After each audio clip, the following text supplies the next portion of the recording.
Bonsoir, je suis ravi de vous retrouver pour une nouvelle histoire. Avant de commencer, un grand merci à vous d'être là et de prendre le temps d'écouter mes récits. Si ma voix vous aide à vous endormir, pensez à vous abonner et à liker la vidéo.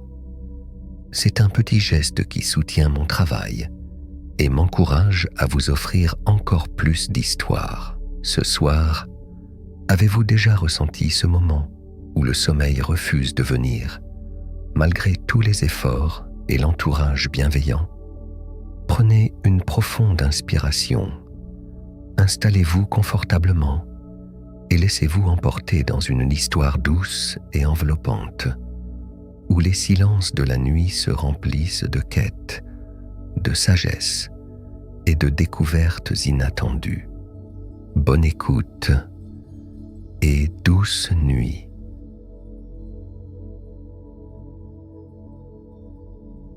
Une nouvelle nuit tombait sur Velikhanov, enveloppant le palais de son silence feutré.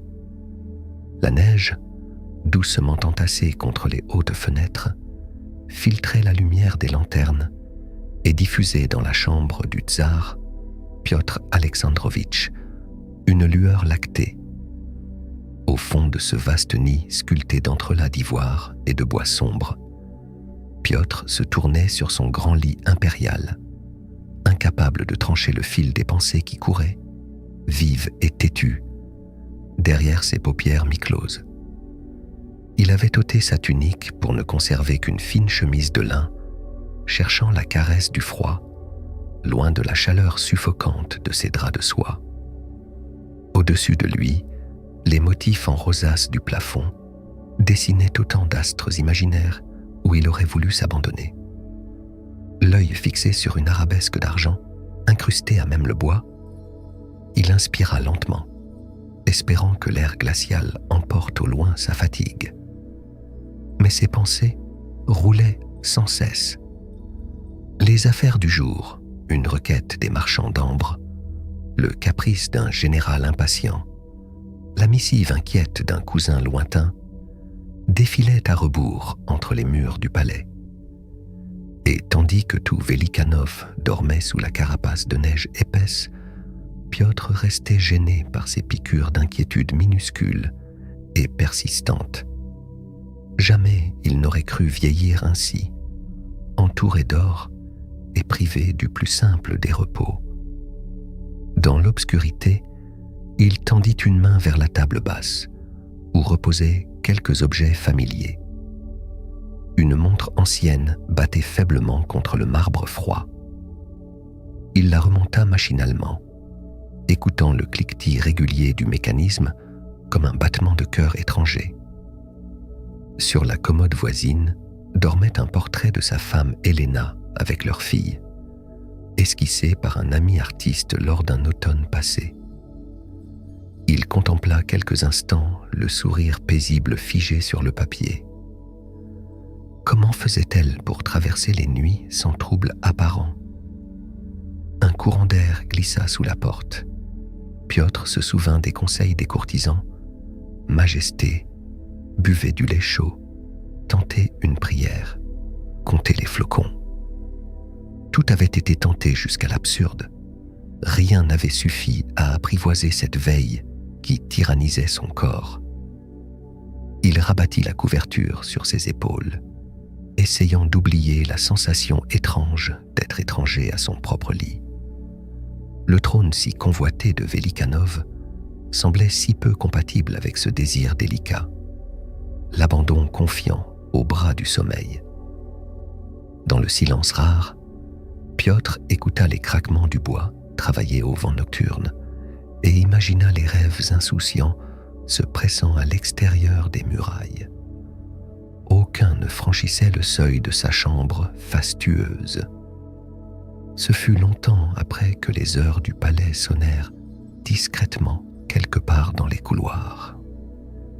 Les aiguilles invisibles grignotaient une nuit qu'il savait trop courte avant la convocation matinale des conseillers et le balai étouffant des obligations incontournables. Il pensa un instant à retrouver ce soulagement simple qu'il entrevoyait dans des souvenirs d'enfance. Les vacances à la campagne, où rien n'importait que le bruit du ruisseau. Mais même ce refuge paraissait désormais inaccessible, séparé par 1000 soucis amoncelés. Il ferma les yeux une fois encore, rassemblant toute sa volonté pour ne pas songer au moindre impératif ni à la patience attendue demain par tout Velikánov. L'immense lit lui semblait alors un bateau perdu en pleine mer Blanche. Il attendit simplement que quelque chose cède en lui, quelque fêlure discrète où s'infiltrerait enfin le sommeil inespéré. Peu après l'aurore, Piotr marchait d'un pas lent dans son cabinet. Le tapis moelleux absorbait le frottement de ses bottes de feutre, tandis qu'à la fenêtre, la lumière des premiers rayons apposait à la neige une coloration fragile, presque diaphane. D'un signe bref, il fit appeler ceux dont la présence lui réchauffait le cœur. Sofia, Dimitri et Ania pénétrèrent ensemble dans la pièce silencieuse. Il s'assit derrière son bureau, las et droit. Seule sa chevelure gris acier trahissait le passage d'une nuit sans sommeil. Chacun s'installa dans un fauteuil, à bonne distance pour ménager à la fois l'intimité et le respect. La voix de Piotr, basse d'habitude, trahit soudain une pointe d'inquiétude. « J'ai besoin de vous. Depuis des semaines, la nuit ne m'appartient plus. Je ne dors plus, ou si peu. Je sens que ma force me quitte chaque matin. Si cela se sait au-delà de ces murs, Velikánov vacillera avec moi. Vous comprenez ce que cela signifie ?» Sofia se pencha sans bruit. Le rouge pâle de ses paupières disait aussi ses veilles inquiètes passées pour son maître. Elle posa sa paume fine sur le dossier du fauteuil. « Vous n'êtes pas seul dans cette épreuve, Piotr Alexandrovitch. L'âme résiste parfois aux remèdes du corps. Mais je crois que rien n'est inaccessible si tous cherchent pour vous la paix perdue. » Dimitri prit la parole d'un ton retenu, contournant le bureau pour mieux croiser le regard du tsar. « Majesté, je préférerais 1000 combats à savoir votre sommeil prisonnier ainsi. J'irai jusqu'au bout du royaume, chercher réponse si c'est ce qu'il faut. Votre repos, c'est la colonne même de notre maison commune. » Ania ne dit rien tout de suite. Elle observait les motifs des vitraux projetés sur le bois clair des lambris. Puis, elle releva doucement la tête. Il existe dans les textes anciens beaucoup d'histoires de souverains troublés par l'insomnie. Certains ont trouvé repos grâce à des manuscrits oubliés ou à des pratiques simples venues du peuple. Je pourrais revisiter les archives secrètes de la bibliothèque, explorer des ouvrages négligés depuis des générations. Pendant un court moment, tous restèrent silencieux. Le feu hésitant du poêle lançait sur les murs des ombres fugitives. Même là, brillaient des inquiétudes invisibles. Piotr se sentit soulagé, infime relâchement du front parmi l'océan de préoccupations qui l'assaillait depuis tant de nuits blanches. Sofia murmura alors « Nous ferons corps jusqu'à ce que cette fatigue vous quitte, tsar Piotr. » Dimitri approuva d'un bref mouvement de tête. « Faites-nous promettre maintenant devant ces flammes que nous ne reculerons devant rien, » ajouta Ania, farouche autant que rassurante. Les trois se levèrent ensemble. Chacun tendit une main vers celle de Piotr, qui n'hésita pas à les saisir toutes, signe rare et solennel, confié aux seuls élus dignes d'agir pour le bien suprême du royaume et pour son propre salut intime. Dans l'épaisseur matinale encore incertaine, ils demeurèrent ainsi quelques instants, serrés comme un rempart invisible autour du tsar las, mais confiants en leur détermination commune. un garde frappa et annonça un nouveau message venu des marches orientales. La neige, fondant sous la cape épaisse de Sofia, révélait des chemins oubliés, s'étendant vers les villages contournant le palais de Velikanov. Elle avançait d'un pas sûr, saluant chaque habitant d'un sourire indulgent. À la lisière d'un hameau, une vieille femme tissait des brins de menthe autour d'un bol de porcelaine. Sofia s'accroupit près d'elle. « Vous avez des secrets pour apaiser les nuits agitées ?» demanda-t-elle, la voix paisible. La femme leva un regard brillant de malice.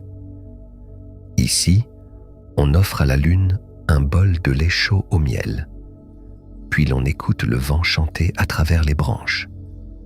Mais attention, il ne faut jamais verrouiller ses pensées avant de dormir. C'est la clé. » Sofia gravait chaque parole dans sa mémoire. Plus loin, elle prêta l'oreille au récit d'un forgeron qui trempait ses outils dans une infusion d'ortie avant le coucher, geste censé chasser cauchemars et insomnie. À l'écart du village, une veuve partagea une histoire sur un ruban bleu passé 7 fois sous l'oreiller. Le sommeil va là où il y a un secret caché. C'est ce qu'on m'a toujours dit. Pendant ce temps-là, Dimitri arpentait les routes sinueuses à travers les forêts émaillées de pins immenses. La brume matinale voletait entre les troncs, effleurant parfois la laine rugueuse de son manteau. Il fit halte dans un monastère perché au sommet d'une colline pierreuse. Les moines accueillaient de rares voyageurs avec du pain frais et du thé infusé longuement. Au réfectoire silencieux, Dimitri s'inclina devant l'abbé. « Votre sagesse a franchi la frontière. Pourriez-vous me conter vos remèdes contre le doute nocturne ?» L'abbé sourit derrière sa barbe blanche. « Celui qui souffre de veille cherche trop loin. Que ton tsar apprenne d'abord à écouter sa propre respiration, car là réside le passage du souci à la paix. Ceci n'est pas remède ordinaire, mais la route vers soi. » Errant encore par monts et vallées, Dimitri croisa un sage itinérant. Ce dernier tira de son sac des pierres polies, gardées dans une bourse de lin. « Glisse-les sous ton oreiller. Chaque nuit, elles alourdissent, plus que la fatigue elle-même, pour que le corps y cède et sombre enfin. » À l'intérieur du palais déserté de ses compagnons, Anya montait et descendait les escaliers dérobés menant aux archives interdites. La poussière fine palpitait autour d'elle, tandis qu'elle effleurait les reliures fatiguées par les siècles. Dans un volume effrangé qu'elle ouvrit avec précaution, elle trouva le récit d'une reine dont l'insomnie céda après avoir écouté chaque soir ses sujets lui raconter leurs rêves. Plus bas, dans un codex relégué au second rayon, elle décela la formule ancienne d'une potion. Baie séchée, eau dormante, recueillie au solstice, chant doucement, murmuré entre chien et loup. Elle en nota soigneusement les proportions et la mystérieuse maxime gravée en marge. Ce qui apaise une nuit réveille parfois sans rêve nouveau. Anya consignait tout sur ce papier poudré que seul effleure le bout des doigts, liste ou bribes rapportées par mémoire vive, fragments d'incantations dénichés sous d'autres cieux ou au détour d'un conte oublié. À mesure que chacun suivait sa voie singulière entre rumeurs villageoises, sagesse errante ou manuscrits oubliés, un fil tenace semblait relier leurs quêtes distinctes, sans qu'aucun ne sache vraiment ce qu'il trouverait à son terme. Au retour du village, Sofia dispersa sur l'escalier quelques brins de tilleul sauvage mêlés à de la lavande fraîche. D'un geste précis, elle arrangementa chaque bouquet devant la porte silencieuse de la chambre du tsar. Dans l'air l'air flottait déjà un parfum vert et doux, comme un secret de sous-bois murmuré à la nuit. À l'intérieur, elle plaça au chevet une large coupelle d'herbe encore humide. Sous les fenêtres entr'ouvertes, Sophia suspendit des sachets de camomille et de blé séché. Sur la cheminée, elle rangea une fiole d'huile parfumée trouvée chez la vieille femme du village. Ce breuvage, où s'ajoutait une pincée de pétales bleus nuit. Elle alluma enfin une bougie basse. La flamme oscillante égrenait une lumière tranquille sur les murs veloutés. Elle prépara alors la tisane, mêlant eau claire et feuilles frissonnantes dans une théière ventrue. Lentement, elle laissa infuser, songeuse devant l'irisation dorée qui s'accumulait à la surface. Un silence mesuré enveloppait ses gestes, chaque infusion pensée comme un rempart contre l'agitation nocturne. Pendant ce temps, dans l'aile ouest du palais, Dimitri observait attentivement le vieil Ivan s'installer près de l'âtre de la grande salle. Ivan avait le dos voûté par les années et les mains si larges qu'on aurait cru qu'elles contenaient déjà toutes les histoires du monde.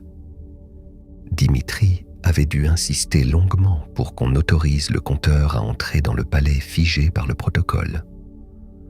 Lorsque le soir vint et que Piotr accepta qu'on le conduise jusque-là, Ivan posa ses yeux pâles sur l'assemblée gravement assise.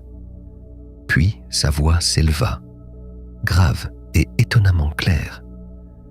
Il existe une ville où personne n'a jamais connu l'insomnie. Là-bas, on dîne avec ses souvenirs et on dort couché côte à côte avec ses espoirs.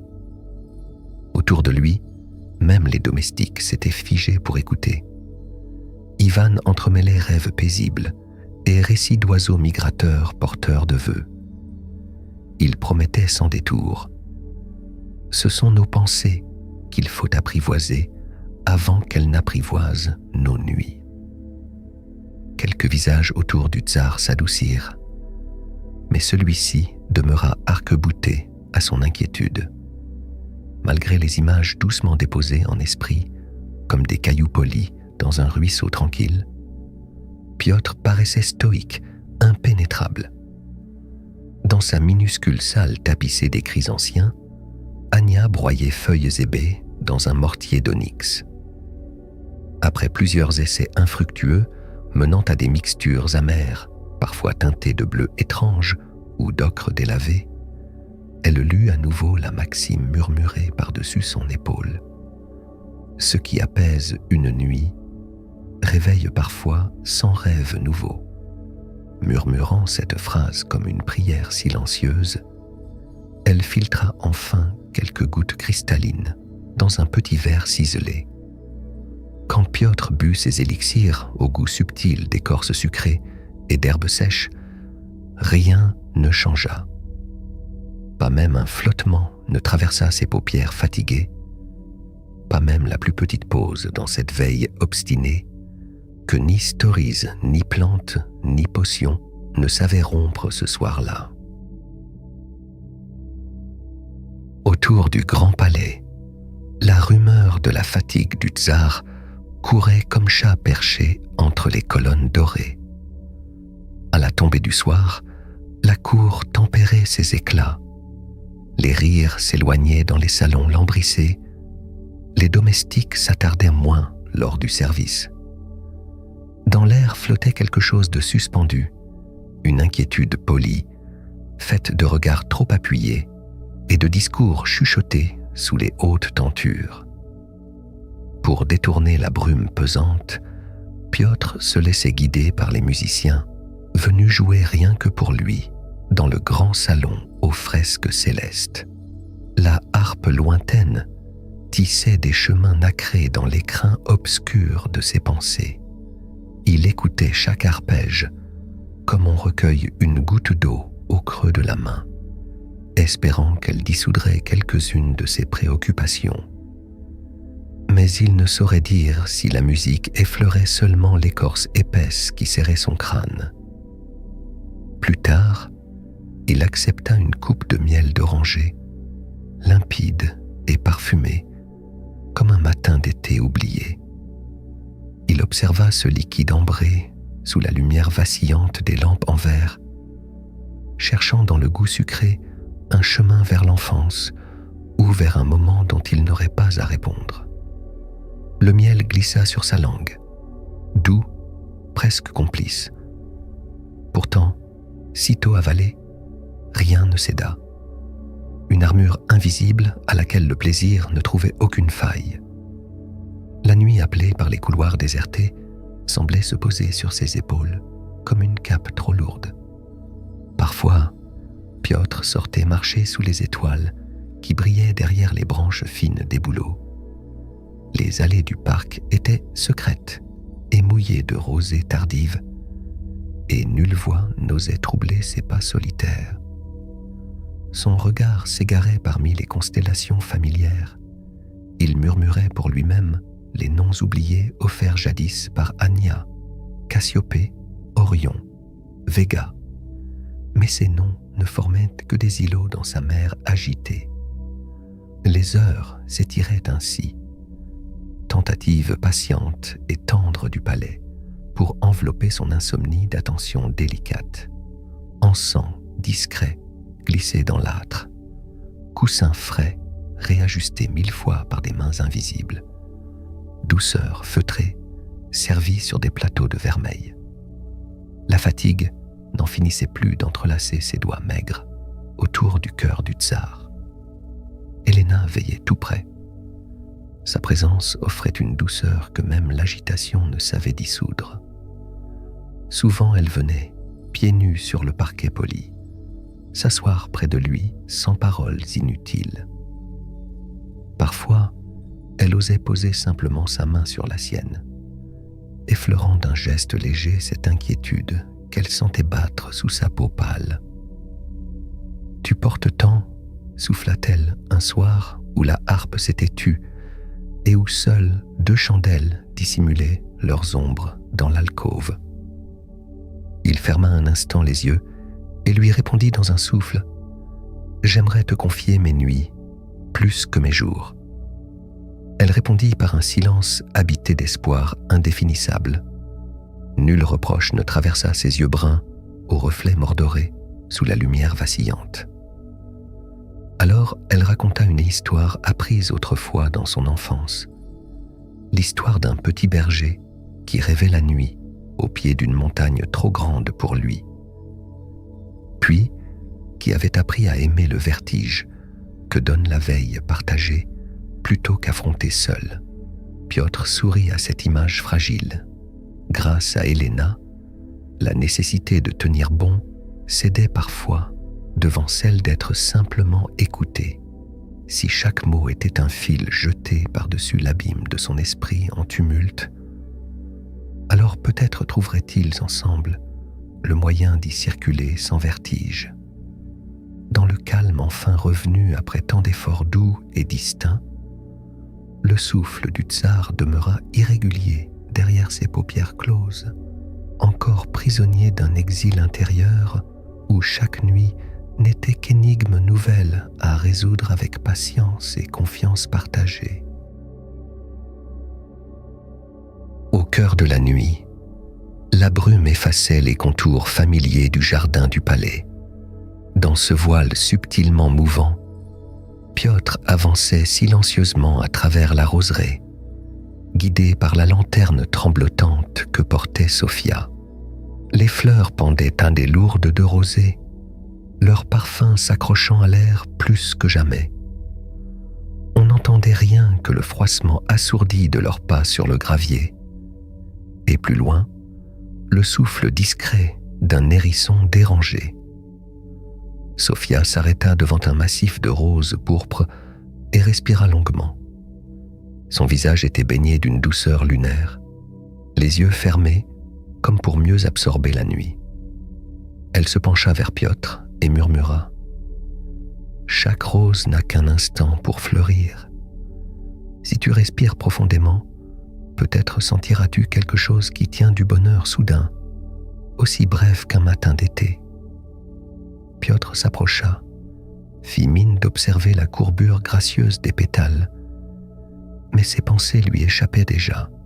Il répondit à voix basse : « Je ne sais comment faire taire ce qui gronde en moi, même devant tant de beauté. » Sophia lui adressa un sourire tranquille. Elle tendit la main vers une rose ivoire encore perlée d'humidité et invita Piotr à s'asseoir sur l'un des bancs moussus où la brume dessinait son propre royaume secret. « Reste ici un moment.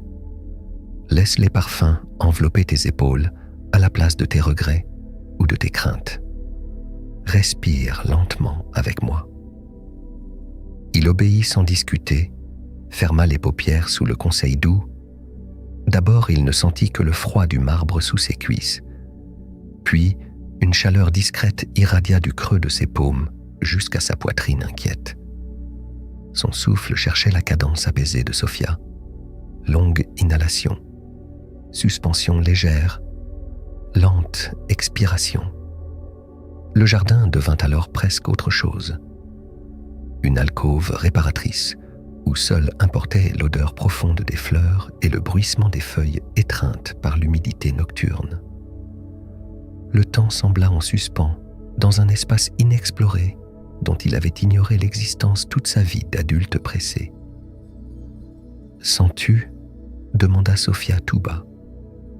Il laissa venir le parfum sucré du massif devant lui, notes confites mêlées à la terre sombre sous l'épaisse brume dorée par la lampe. Un instant fugace, son cœur ralentit vraiment, déposant à ses pieds armure et peur anonyme. Mais déjà quelque chose gronda dans son ventre. À l'orée de ce silence se tenaient les problèmes du matin à venir. Réunion suspendue au regard perçant des diplomates en attente de réponses impossibles. Sa respiration reprit le rythme plus bref des chefs harassés. Il ouvrit les yeux sur le paysage noyé qui lui sembla soudain lointain. Sophia posa une main compatissante sur son avant-bras. Ni reproche, ni tristesse dans son geste. Juste une tendresse lucide pour cet homme que même les roses n'arrivaient pas tout à fait à distraire. « Tu fais ce que tu peux », souffla-t-elle avec calme. Piotr acquiesça sans bien trouver de mots pour répondre. Il avait cru toucher un rivage inespéré, mais était déjà ramené vers le large incertain du devoir souverain. Pourtant, il savait n'être pas seul dans le brouillard. Un fil d'affection réelle persistait autour de lui, malgré l'insomnie et la fatigue inaltérable. Le lendemain matin, la lumière du jour filtrait à peine entre les lourdes tentures du cabinet d'Ania. Piotr, vêtu d'une simple chemise, s'aventura hors de ses appartements bien avant l'agitation de la cour. Il trouva la bibliothécaire plongée dans la lecture, les pieds calés sur un tabouret usé, un bol fumant de kéfir à portée de main. Il hésita à troubler ce moment. Ania leva alors la tête. « Viens t'asseoir, Piotr. Je devinais que tu viendrais. » Sa voix apaisante sonnait comme une invitation au repos. Il s'installa près d'elle, les doigts serrés sur ses genoux. Il détourna les yeux. « Je n'ai pas su dormir, même après le jardin et la patience de Sophia. J'ai peur qu'il n'existe rien, ni personne pour m'aider à retrouver le calme. » Ania aborda un sourire timide, mais sans détour. « As-tu déjà pensé que ton mal vient peut-être de là où tu ne le cherches pas ? Ce que tu portes, ce poids, ne s'allège pas par les herbes ou la musique. » Piotr inclina la tête. La bibliothécaire observa un instant le rayon doré posé sur le sol, puis reprit d'une voix douce : « Il existe un vieux conte dans ma famille. On le racontait lors des veillées aux portes du printemps. » Sa main caressa distraitement la reliure d'un livre posé en équilibre fragile. On y disait qu'il fut jadis un roi qui régnait sur un royaume riche sans se permettre un souffle de repos. craignant toujours qu'abandonner son trône un instant ne soit synonyme de ruine pour son peuple. Mais, à mesure que ses tempes blanchissaient, les jours paraissaient plus courts et les nuits plus rudes. Un matin où il sentit sa force l'abandonner, il appela l'aîné des sages du royaume et lui demanda le secret d'un sommeil paisible. Le sage lui répondit : « Tu trouveras repos lorsque ton esprit confiera le trône aussi sincèrement que tes mains déposent l'épée avant de t'endormir. » Incrédule, le roi mit du temps à comprendre, jusqu'au soir où il remit enfin la couronne à son fils cadet, simple et modeste homme qui aimait les choses lentes et discrètes. Cette nuit-là, le roi dormit profondément pour la première fois depuis des décennies. Il découvrit qu'il ignorait tout du silence qui vient quand on sait vraiment s'arrêter. Le bois craqua dans l'âtre, tandis qu'Anya achevait son histoire. Un silence tranquille enveloppa la pièce. Ni Piotr ni elle ne chercha à meubler ce vide. Enfin, Piotr murmura comme pour lui-même : « Et si j'étais semblable à ce roi ? Peut-être n'ai-je jamais su respirer hors du tumulte des décisions et des chaînes du devoir. Existe-t-il vraiment un sommeil doux quand on ferme toutes les portes derrière soi ? » Les rayons du soleil glissaient sur leurs visages fatigués. Anya se contenta de sourire gravement et ne répondit pas tout de suite. Un frémissement étrange traversa alors Piotr, subtil mais réel. C'était comme si une faille minuscule s'ouvrait sous la carapace du souverain éternel. Elle effleura la page d'un index rêveur.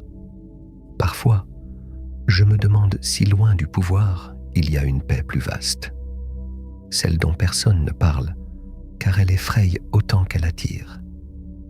Personne ne peut prédire ce qui vient quand on décide enfin de poser son fardeau. Piotr resta pensif. Il savait qu'aucun conte ni aucune tisane ne pourrait répondre seul à cette question nouvelle venue se glisser dans son esprit fatigué. Lorsque la lune céda lentement sa place à l'aube feutrée, Piotr trouva Helena dans le petit salon aux vitres givrées, occupée à rattacher ses cheveux devant la flamme basse d'une bougie. Il posa doucement la main sur son épaule. « Viens marcher avec moi. » Sans un mot, elle esquissa un sourire complice. Ils quittèrent ensemble le palais endormi. Dehors, l'air froid avait ce goût piquant et pur des matins de toundra. Les jardins, encore couverts d'une fine brume, étaient silencieux. Seul le crissement discret de leurs pas et la respiration régulière d'Helena animaient les allées poudrées. Piotr sentit ses épaules se délester un instant de leur raideur royale. Ils marchèrent longtemps sans prononcer une parole, comme s'ils cherchaient tous deux dans cette simplicité la trace d'un souvenir oublié. Enfin, Helena brisa la tranquillité. « Je me demande comment tu supportais tout cela, enfant. La solitude du matin, la promesse d'un jour entier à t'inventer toi-même. » Le tsar glissa un regard vers l'étang gelé. Un éclat de mélancolie traversa ses yeux. J'étais léger alors, aucun titre ne collait à ma peau. Je grimpais aux arbres pour regarder plus loin que les murailles. Je m'endormais sous les pins sans réfléchir à rien d'autre qu'à la lumière qui traversait les branches. Helena hocha la tête, ralentissant le pas pour suivre cette confidence rare. Elle tira doucement sur sa manche jusqu'à ce qu'il s'arrête face à elle. « Il n'est pas interdit d'être ce garçon-là encore, Piotr. Tu portes la couronne avec dignité, mais tu oublies qu'elle n'est pas une chaîne. » Il hésita, caressa distraitement la bague en or pâle glissée à son doigt depuis tant d'années. Le monde n'attend rien d'un tsar qui se perd dans ses rêves. Pourtant, il y a des matins, comme celui-ci, où j'aimerais ne marcher que pour moi-même, respirer sans crainte de laisser tomber quelque chose d'essentiel derrière moi. La main d'Elena se posa sur la sienne, geste simple mais chargé de tout ce qu'elle savait offrir. Le monde survivra sans toi, le temps que tu reprennes ton souffle. Qui a décidé un jour que ton cœur devait toujours être vigilant? Vois-tu seulement combien tout est encore paisible, ici et maintenant? Un silence doux s'installa entre eux. L'aube naissante dessinait une auréole dorée autour des buissons givrés, effaçant peu à peu les traces du gel nocturne. Piotr inspira longuement. Il sentit pour la première fois depuis longtemps son souffle aller jusqu'au bout du regard. Il s'autorisa à refermer les yeux un instant, écoutant de nouveau le bourdonnement secret du jardin naissant. Il rouvrit doucement les paupières. Parfois, je crois entendre encore le garçon qui chantait en lançant des pierres dans la rivière. Il appelle toujours quand tout devient trop lourd, et je fais taire sa voix par habitude, par peur d'être léger au mauvais moment. Elena serra la main de Piotr plus fort.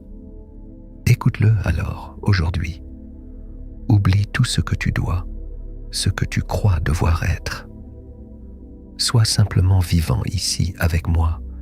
C'est tout ce dont nous avons besoin pour bâtir un matin digne de confiance.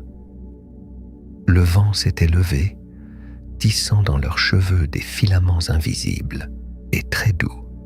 Ils marchèrent encore un peu entre les arbres nus, sans chercher à remplir le silence, combien rassurant de leur propre présence partagée.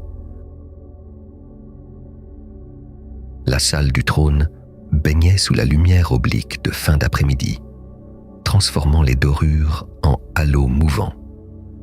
Les invités affluaient, guidés par de jeunes pages silencieux. Piotr, drapé d'une étole de velours indigo, attendait debout près du grand fauteuil sculpté. Son visage, grave mais paisible, tranchait avec les regards inquiets que ses proches lui jetaient dans l'espoir d'y lire un recours tardif. Au premier rang, Elena s'assit sans bruit. Non loin, Sofia murmurait à Dimitri quelques mots pour apaiser son impatience visible. Anya contempla longuement les vitraux hauts, se demandant si la couleur des verrières changeait selon l'état du cœur royal. Lorsque le silence s'installa, Piotr leva une main et chacun cessa d'agiter plume ou étoffe. « Mes amis, dit-il enfin d'une voix posée, déliée comme un fil de laine ancien, vous m'avez vu veiller, puis faiblir sous le poids de cette couronne. J'ai médité longtemps dans le calme de nos jardins et écouté chacun de vos mots. Rien ici ne m'a échappé, pas même votre silence attentif ces derniers jours. » Il observait tour à tour Sofia, dont les yeux brillaient d'une tendresse inquiète, Dimitri qui se tenait raide comme un jeune soldat prêt à recevoir ses ordres, Anya serrant un carnet fermé sur ses genoux. L'enfant rêveur en moi s'est souvenu des matins où rien n'était imposé. J'ai compris qu'un royaume ne peut reposer sur l'épuisement seul, ni sur la peur d'abandonner ce qui fut confié jadis. La dignité ne réside pas dans l'entêtement, mais dans la capacité à ouvrir d'autres chemins.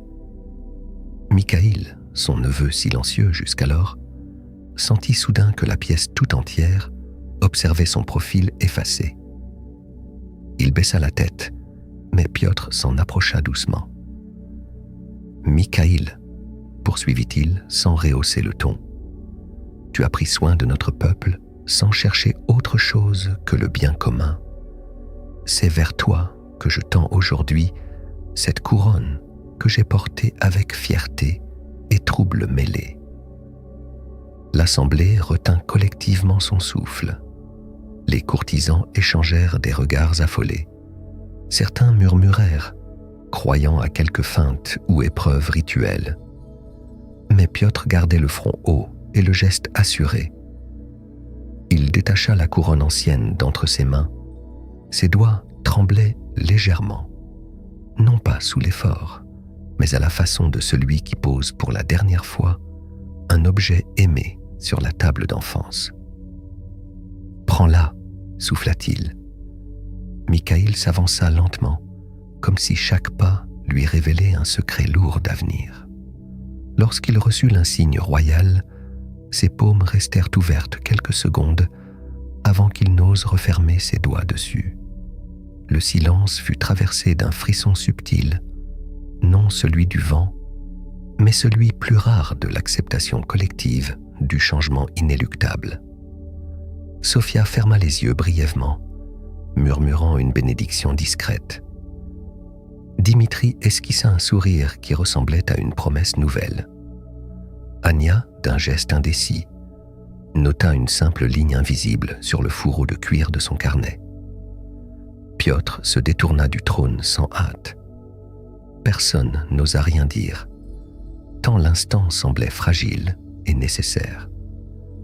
L'or ne pesait plus sur sa tête ni dans sa voix. Quelque chose d'indicible se logea dans l'air tiède, une légèreté résolue, partagée par tous, sans encore savoir comment elle les transformerait. La lumière du soir s'étirait dans la grande salle désormais silencieuse, caressant chaque volute des boiseries où résonnaient encore les échos ténus de la décision. On restait là, un peu hébété, à humer l'épaisseur d'un nouveau départ qu'on ne savait nommer. Piotr, debout près des hautes fenêtres, ne regardait ni la couronne ni le trône. Il observait au loin la neige, le souffle paisible d'un vent qui rythmait depuis toujours la vie des hommes.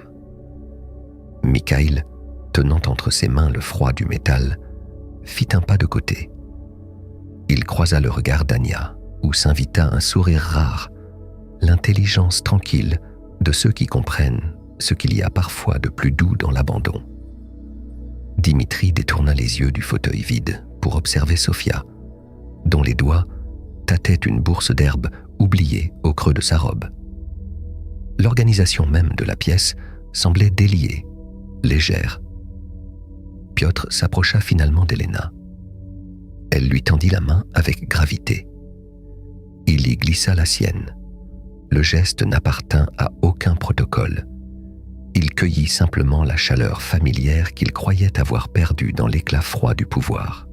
« Viens » murmura-t-elle doucement. Il y avait derrière ce mot l'assurance d'un avenir sans pesanteur, fait d'instantanés minuscules et partagés.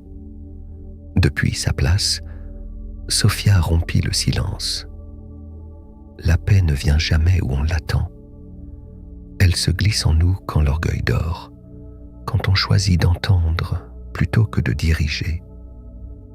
D'une voix basse, elle offrit une bénédiction pour Mikaïl, non sur sa force, mais sur sa capacité à dormir chaque nuit, le cœur léger.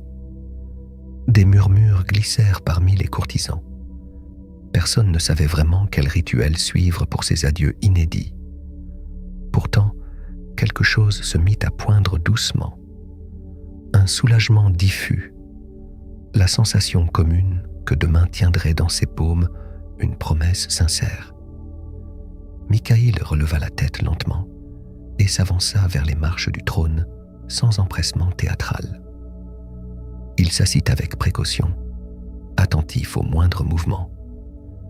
Ceux qui observaient en silence surent alors que ce pays n'était plus fait du bruit des grands actes, mais de gestes suffisamment tendres pour ne laisser aucune trace de rancœur.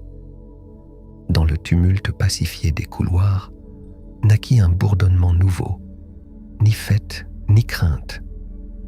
Simplement, la vibration d'une histoire arrivait à son seuil naturel. Le palais entier inspira lentement lui aussi. Plus tard cette nuit-là, tandis que chaque pièce retrouvait sa douce obscurité et son calme délicat, Piotr glissa sa main dans celle d'Elena et posa son front contre la vitre froide du balcon ouvert sur la neige. Pour la première fois depuis tant d'années, il sentit monter en lui une fatigue bienfaisante, simple et sans trouble. Le premier sommeil doux du reste de sa vie. Dans le silence retrouvé du palais endormi, tout semblait possible enfin. J'espère que cette histoire vous a plu. Si c'est le cas, n'hésitez pas à vous abonner et à liker la vidéo. Sur ces mots, je vous souhaite une bonne nuit et de merveilleux songes.